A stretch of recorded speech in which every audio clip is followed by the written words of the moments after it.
it going, everybody? Welcome to General Hospital Envy, my GH After show. Before we discuss the show, we got some casting news to talk about. Sydney Michaela, who plays Trina Robinson, will be exiting the role, and Tabiana Ali will be taking over. This is because Sydney wants to focus in on college, and y'all know that I freaking adore Sydney. I'm so crushed by this, but I wish her all the best. She rocked as Trina Robinson. She killed it every single time she was on screen, and Tabiana's got some shoes to fill, y'all, but I do wish her the very best of luck. Speaking of recast, though, we might as well start the show off by talking about a character that has returned with a brand new face. Jordan Ashford has made a return to Port Charles, and Tanisha Harper is now playing her. Gorgeous lady, super tall. It's gonna take some getting used to. She's so tall. But I am glad that Jordan is back, because there was a story that was left unfinished when Brianna left the role, and it's about time they start picking it up again, especially now because Curtis and Portia are taking a new step in their relationship and moving into a house together. The story being that Curtis and Jordan aren't actually divorced, and neither of them are aware of that. She reunited with her colleagues, got reinstated as police commissioner, though to be honest, I kind of wish that Mac would have stayed police commissioner, mainly because, you know, nostalgia, but it is what it is. She also reunited with Curtis and Portia, and she overheard them talking about looking for a new home, but she kept her cool and said that she was happy for them, although it's very clear that she still clearly has feelings for Curtis. But you know, she messed that up. Stella still doesn't even remember that she had Curtis and Jordan's divorce papers and that she was going to mail them before she had a stroke. She actually ran into Cam, who discussed the incident that happened to Stella, and she really couldn't remember, but I hope that this will start to kind of jog her memory a little bit. Somehow though, I feel like Stella's not going to actually remember until Curtis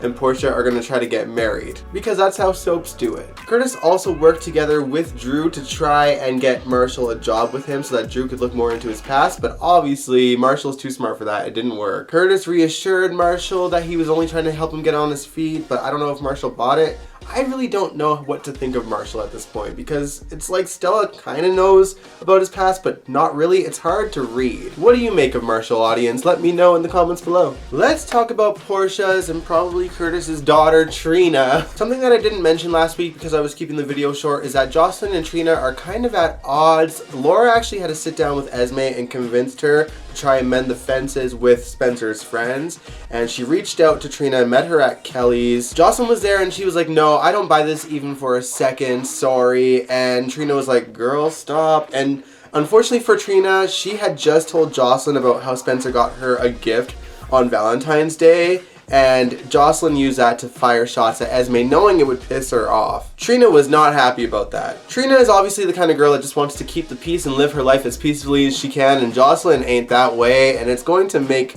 life hell for Trina now. As you guys know, Esme filmed Cameron and Jocelyn having sex at the cabin, and I don't think that she would have actually set that plan in motion had Jocelyn not said anything to her, but she just went full throttle on that plan this week. Jocelyn and Trina have been at odds since then. That was a week ago. They were still continuing to be at odds this week and butting heads a little bit, and Esme decided to take full advantage of that. I do not know how she did it, because I don't really understand new technology too much, you know. I'm like 31, I'm at the age where I don't care if I have the newest iPhone, but from what I could tell, Esme somehow sent that video to basically the entire class and made it look like it came from Trina's phone, from what I kind of gathered from that scene. And then one of their classmates actually blew it up on the big screen, probably with Bluetooth or whatever, you know, whatever phones use to put it on a big screen. Teach me, young children that watch this, what just went down here? But yeah, suffice to say, the whole class seen it, including Jocelyn and Cameron. Trina's not actually in that class, she was in the class before it,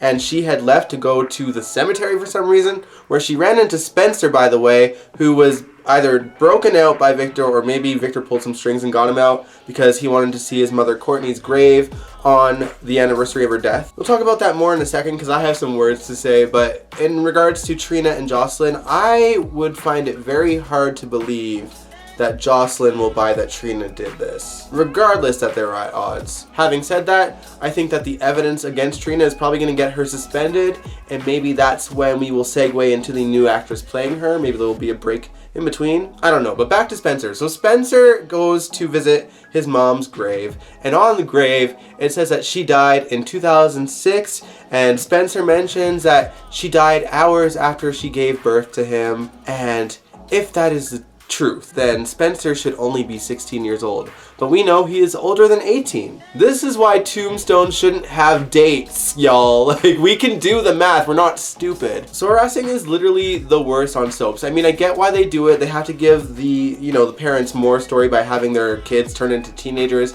and causing them mischief, but it's just so troublesome when situations like this happen. I mean, realistically, Cameron's the age that he is supposed to be. Spencer is only a couple years off, so it's not that bad.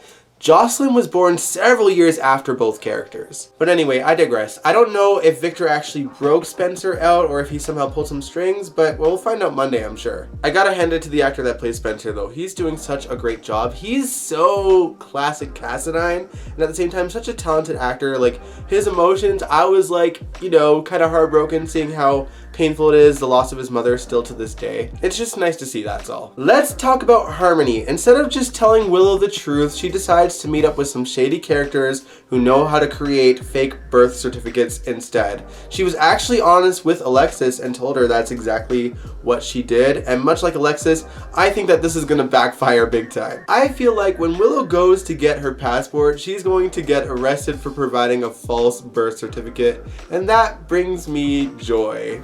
I'm an asshole, I'm sorry. Let's talk about Sunny and Carly, I guess. This week, Carly learned from Drew that the man who shall not be named is dead. And Carly felt like she should go and tell Sunny because it involves Jason. Little does she know that Dante had already gone to Sunny and told him. But when she got to the penthouse, Nina was there with Sunny, but she kept her cool and just told him the news. And Sunny was happy that she brought it to his attention regardless of knowing. Sunny and Carly actually had a pretty civil conversation about Donna and how she doesn't want Nina there when Donna is there, and Sunny respects that. And then Sunny was honest about how he was off his meds recently and trying to kind of balance it out, but that he's back on his meds. He just wants to be fully, back to himself before Donna stays the night there regardless.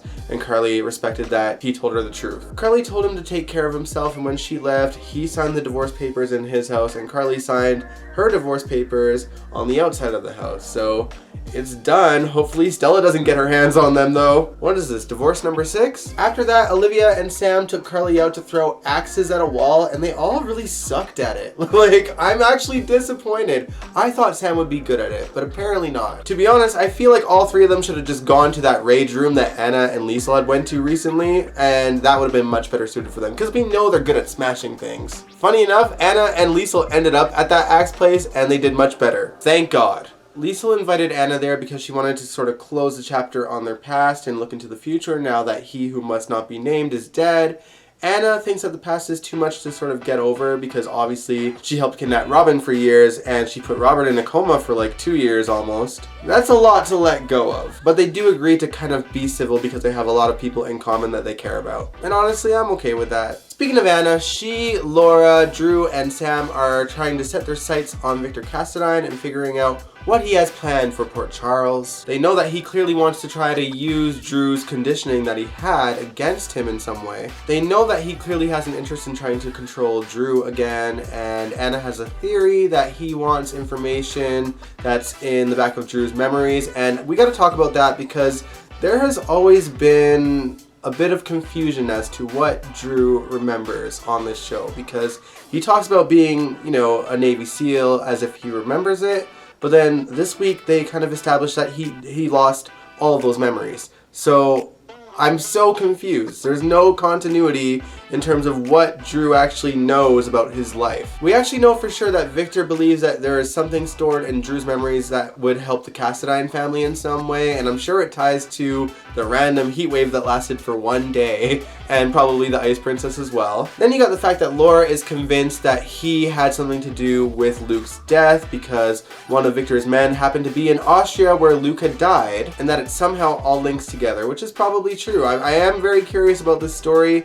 There is part of me that's kind of like, well, Luke dying is so stupid to begin with, and whether he is actually dead or not, I don't think Tony Geary will come back to the show. Certainly not for this story. But regardless, they know that they need to tread carefully so that Victor doesn't get notified because obviously this case was deemed an accident, and if they open it back up, Victor is going to realize that they're onto him. Sam suggests that they set up a trap for Victor to make him convinced that he could actually access Drew's memories when, in fact, Anna believes that they can't. I just want there to be a heat wave again in Port Charles. That was funny. Like a reverse Ice Princess story. Here's a question for you guys. Who the heck do you think is stalking Elizabeth? This week, Elizabeth thought for sure that it was Betsy. She happened to be in town when Elizabeth called her up, and of course she suspected that maybe Betsy was the one doing all of these things that were happening to her, especially when they found out through police files that she had done time in a mental facility because she was a harm to herself and others. But Betsy was under lock and key during the time that all of these events took place until just recently, so